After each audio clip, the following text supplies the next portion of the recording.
Salut à tous, ici Benjamin Blanchard. Bienvenue sur ma chaîne où l'on explore ensemble le monde passionnant des technologies modernes.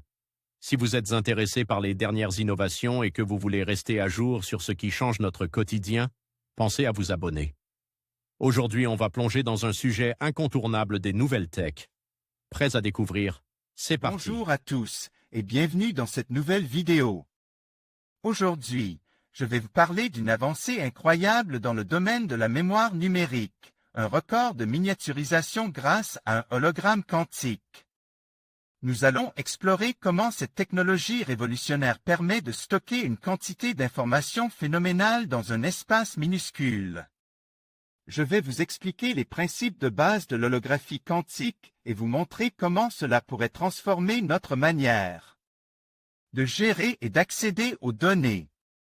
Restez avec moi pour découvrir les enjeux et les perspectives fascinantes de cette innovation.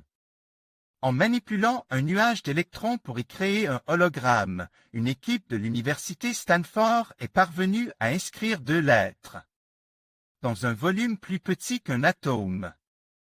Un exploit de laboratoire qui ouvre de nouvelles perspectives à long terme. Schéma de principe.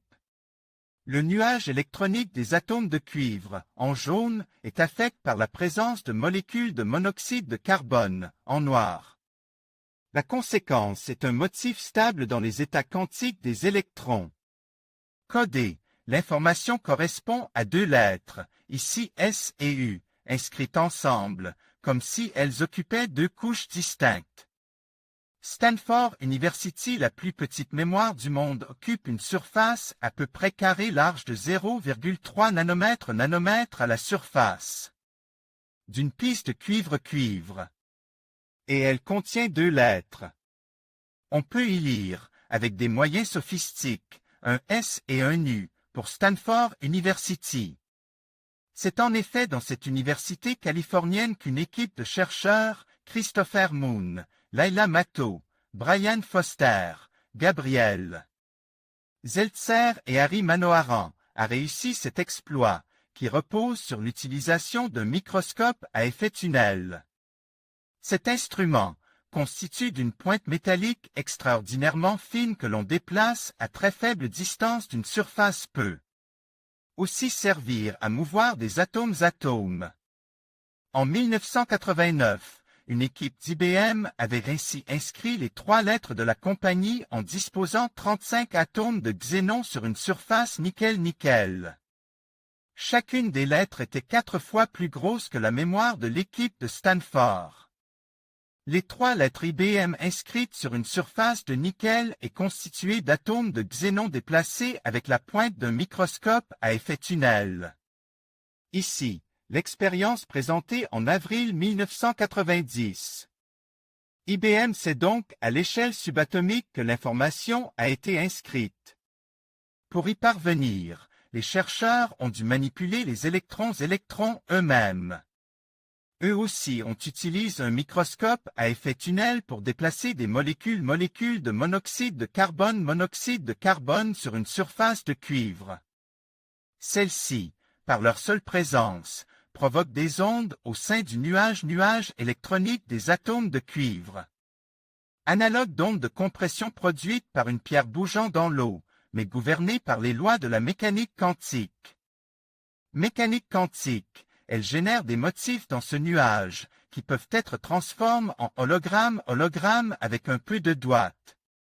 20 bits par nanomètre quart. L'équipe de Stanford est parvenue de cette manière, en contrôlant précisément la position des molécules de monoxyde de carbone, à créer des motifs prévus à l'avance et donc à y stocker de l'information. Il s'agit d'un hologramme dans le sens où l'information est portée par un arrangement de structures matérielles. Mais il est ici bidimensionnel, à la surface du cuivre, contrairement à un hologramme classique à 3 dimensions. Il ne se lie pas avec de la lumière mais à l'aide de tous les électrons de la surface de cuivre, au moyen, comme pour l'écriture, du microscope à effet tunnel. De gauche à droite, Chris Moon, Harry Manoharan et Laila Matto, 3 des chercheurs qui ont participé au travail. Stanford University publie dans Nature Nanotechnology. Ces résultats vont donc bien plus loin que les records actuels.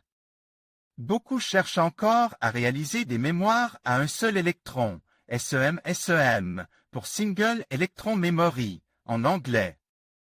Fin 2008, un qubit, un bit d'ordinateur quantique, avait été enregistré dans le noyau d'un atome.